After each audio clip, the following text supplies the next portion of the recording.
श्री शिवाय नमस्तुभ्यम। महाशिवरात्रि का पावन पर्व आ गया है। साल भर हमें इंतजार रहता है कि महाशिवरात्रि कब आएगी। वैसे तो हर महीने शिवरात्रि आती है, पर महाशिवरात्रि का अलग ही महत्व है। और महाशिवरात्रि 18 तारीख को 18 फरवरी के दिन है, पर इस दिन एक खास दिन और आ गया है। जी हाँ, प्रदोष भी है। तो शनिवार का दिन है, प्रदोष है, शिवरात्रि है, यानी शनि प्रदोष है, शनि शिवरात्रि है।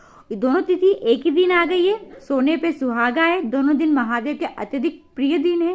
तो ऐसे में गुरुजी द्वारा बताए गए विशेष उपाय है।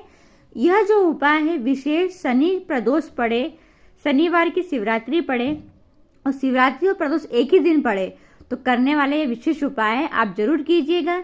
ये कुछ ऐसे उपाय हैं, इन उपायों में से अगर आपने कोई एक उपाय भी कर लिया ना, तो आप जिस भी मनोरथ से करोगे, जिस भी मनोकामना के लिए करोगे, चाहे विवाह के लिए हो, नौकरी को लेकर हो, व्यापार को लेकर हो, जिस भी मनोरथ से करोगे वह सारे मनोरथ भोलेनाथ जी आपके फटाफट पूरे करेंगे।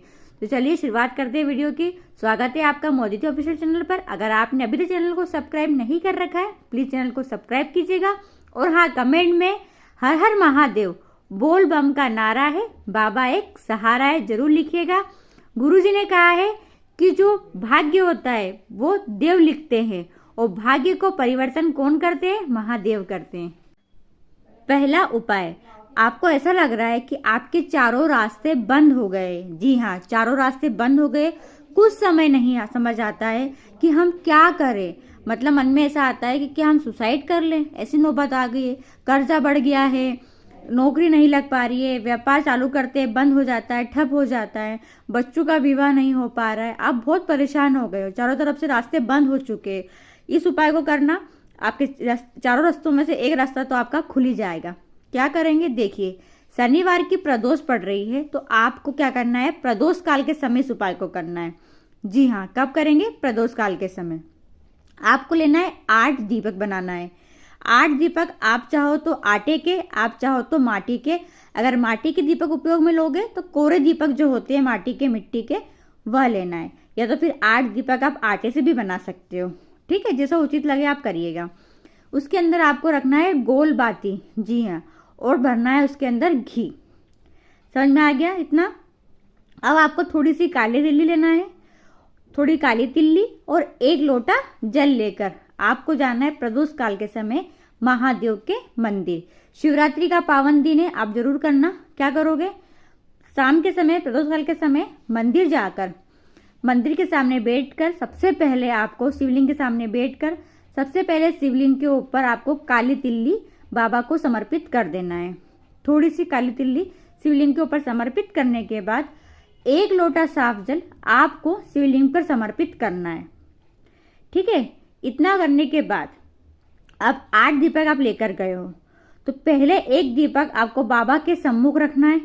ठीक है, यानी आप बैठे हो, फिर दीपक है, फिर बाबा का, भोलेनाथ जी की प्रतिमा है, यानी कि शिवलिंग है। ठीक है, तो बीच में 1 दीपक रखा आपने। अब बचे हमारे पास 7 दीपक। तो 7 दीपक में से आपको 7 दीपक अपने और चारों तरफ जमा लेना है। कैसे जमाओगे? चारों दिशा के हिसाब से चारों तरफ जमा लेना, ताकि बीच में आप बैठोगे और चारों तरफ आपके दीपक होंगे। ठीक है, तो आप सोचोगे दीदी जलाऊंगी कैसे मैं? तो पहले दीपक प्रज्वलित करना, 8 एक साथ प्रज्वलित करने के बाद जमा लेना, रख लेना। इतना करने के बाद अब आप क्या करोगे? थोड़ी सी काली तिल्ली अपने चारों ओर घुमा लेना, फेंक देना, चारों तरफ अपने फेंक देना। ठीक है, इतना किया। बाबा से प्रार्थना करना है कि हे बाबा भोलेनाथ, मैं इस कामना से कर रही हूँ कि मेरे चारों रास्ते बंद हो चुके हैं, आप कोई भी एक रास्ता निकालो, मेरा इस कार्य जो अटका पड़ा हुआ है इस कार्य को सफल कीजिए, पूरा कीजिए। ऐसा बोलकर आपको घर आ जाना है। इसमें विशेष ध्यान रखना है, जब आप उपाय करके घर आओगे तब पीछे पलटकर मत देखना। जी हाँ, उपाय करा, उठे और जैसे आप चल कर आओगे सीधे अपने घर की ओर आ जाना, पीछे पलट के मत देखना। बहुत अच्छा उपाय है, शिवरात्रि है, प्रदोष है, शनिवार का दिन है, अवश्य कीजिएगा। दूसरा उपाय, किसी ग्रह दोष के कारण आपके कार्य में बाधा उत्पन्न हो रही है, कोई ग्रह दोष है या किसी भी कार्यवश आपका कोई कार्य हो ही नहीं रहा है, आप बहुत परेशान हो गए हो, हार से गए हो, कार्य अटका पड़ा हुआ है, तो बहुत अच्छा मौका मिला है हमें। आप क्या करोगे? आपको एक छोटी सी स्टील की कटोरी लेना है और स्टील की कटोरी में आपको डालना है थोड़ा सा सरसों का तेल। जी हाँ, थोड़ा सा सरसों का तेल डालिए स्टील कटोरी में। साथ में आपको 1 लोटा जल लेना है तांबे का, तांबे के लोटे में जल भरिएगा। ठीक है, इस उपाय को भी आपको प्रदोष काल के समय करना है। प्रदोष काल का समय जो होता है वह होता है सूर्यास्त के 1 घंटे पहले और सूर्यास्त के 1 घंटे बाद, यानी कि आपको 4 बजे से लेकर 8 बजे के बीच में आप इस उपाय को कर सकते हो। ठीक है, सरसों का तेल और 1 लोटा जल लेकर बाबा के मंदिर जाइए। क्या करेंगे, शिवलिंग के ऊपर आपको सरसों का तेल समर्पित करना है। फिर उसके बाद आपको तेल समर्पित करने के बाद आपको 1 लोटा जल शिवलिंग के ऊपर समर्पित कर देना है। ठीक है, समर्पित करते समय श्री शिवाय नमस्तुभ्यम, नमः शिवाय ओम या ओम नमः शिवाय आप बोल सकते हैं। फिर उसके बाद आपको क्या करना है, जल समर्पित करने के बाद आपको अपने हाथ की 3 उंगलियों से त्रिपुंड बनाना है। कैसे बनाएंगे आप वीडियो में देखिए। आपको बनाना है त्रिपुंड। त्रिपुंड बनाने के बाद अपने हाथ की ये वाली उंगली, चीटी उंगली के पास वाली उंगली से, जी हाँ, चीटी उंगली की पास वाली उंगली को शिवलिंग पर टच करना है और आपकी दिल की जो भी अभिलाषा हो, जो भी मनोकामना हो, जो भी प्रार्थना हो, जो बात आपसे बाबा को कहना है, आप बोल देना। जी हाँ, उंगली टच करके रखना। जब तक आप मनोकामना बोलोगे उंगली वहीं लगी रहना चाहिए शिवलिंग के ऊपर, और अपने घर की ओर आ जाइएगा। बहुत अच्छा उपाय, इस उपाय को करके देखिएगा, आपका कार्य अवश्य पूरा होगा ही होगा। तीसरा उपाय बहुत ही अच्छा है। इस उपाय को करने से भी अगर आपका कोई कार्य अटका पड़ा हुआ है, अगर पहले के 2 उपाय आप नहीं कर पाए तो यह उपाय जरूर कीजिएगा। शिवरात्रि और प्रदोष जब दोनों तिथि एक साथ पड़ती है तो इस उपाय को करने पे सोने पे सुहागा हो जाता है। अगर ये कार्य नहीं हो रहा है, घर में कोई दोष है, घर में कोई परेशानी है, घर के कारण या घर में से आपको लग रहा है कोई चीज के कारण हमारा कार्य नहीं हो पा रहा है, इस उपाय को करने से आपके सारे मनोरथ पूरे होंगे। आपकी जो भी मनोकामना है, बच्चों के विवाह को लेकर हो, शादी को लेकर हो, या बच्चों की नौकरी को लेकर हो, या लड़ाई झगड़े होते हो, कोई परेशानी हो, इस उपाय को करना। क्या करोगे, देखो आपको लेना है 1 लोटा जल। जी हाँ, तांबे के लोटे में 1 लोटा जल भरिएगा। किया आपने इतना। फिर आप क्या करोगे, इस कलश के अंदर ही आपको डालना है 5 बेलपत्री। कितनी बेलपत्री, 5 बेलपत्री। 5 बेलपत्र डालने के बाद आपको डालना है 1 समीपत्र। जी हाँ, 5 बेलपत्री, 1 समीपत्र डाल लिया। फिर आपको इसी कलश में डालना है 7 चावल के दाने, अक्षत के दाने। ध्यान रखिएगा, अक्षत के दाने बिल्कुल भी कटे हुए टूटे हुए नहीं हो, साबुत दाने होना चाहिए।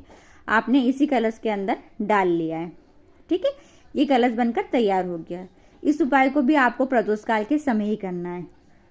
और आपको क्या करना है, 1 दीपक लेना है, माटी का या आप आटे का भी बना सकते हो, और उसमें गोल बाती रख लीजिएगा।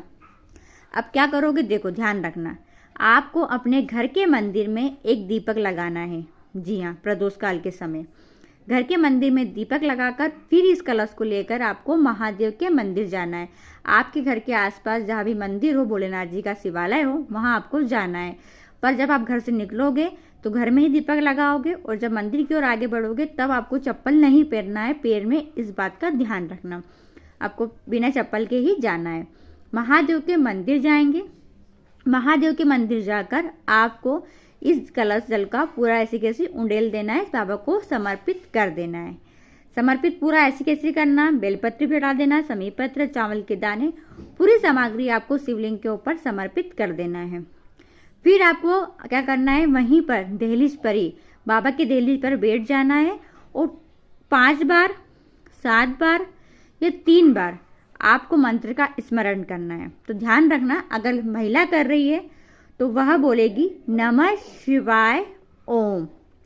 कैसे बोलेंगे मंत्र, नमः शिवाय ओम, नमः शिवाय ओम, ऐसे बोलना है। पुरुष कर रहे हैं तो ओम नमः शिवाय करेंगे।